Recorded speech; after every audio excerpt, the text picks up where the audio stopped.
Today is Found Footage Friday. Every Friday this month, we're taking some time to watch some movies in one of horror's favorite subgenres, found footage. Today, we're starting with the granddaddy of all found footage films, and a movie that is still banned in the United States. You guessed it, it's Cannibal Holocaust. Cannibal Holocaust has developed a very interesting reputation online as the most brutal, horrifying, disgusting exploitation movie ever made. And while I do agree that some of the stuff in this movie is brutal and hard to watch, it doesn't make sense to try and put it on the same pedestal as movies like Salo or a Serbian film. Still though, Cannibal Holocaust is one of the most horrifying films I've ever seen.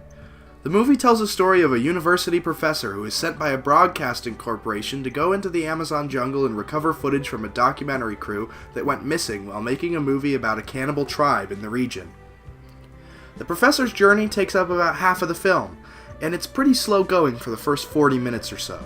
But then, he finds the footage the documentary crew collected and brings it home, and the found footage segment begins. The rest of the movie is filled with some of the most terrible, disgusting images of violence and torture I've ever seen in a movie. Every time I watch it, I finish feeling like I need to clean myself more thoroughly than I've ever done before. I'm not even going to describe the stuff in this movie, because I don't want to think about it again. The first time I watched this movie, I was in high school, and I was trying to prove how cool and tough I was by watching really messed up movies, and I heard about Cannibal Holocaust. I watched it then, and it made me feel like I made a big mistake.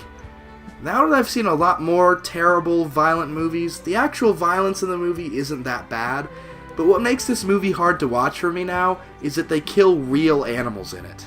Watching the actors kill and butcher a real muskrat is hard enough, but then when they catch a real turtle and massacre it on camera, it makes me feel sick to my stomach to the point that I have to look away from the screen.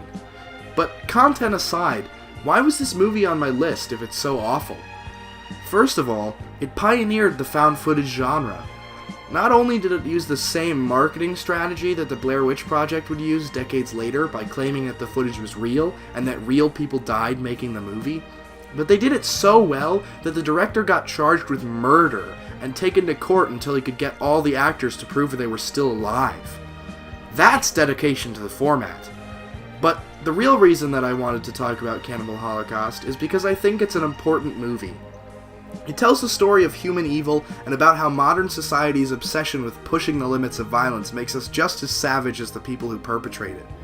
If you can stomach some really graphic stuff, I recommend giving it a try. That is, of course, if you're ready to be haunted by that happy, romantic theme song for the rest of your life.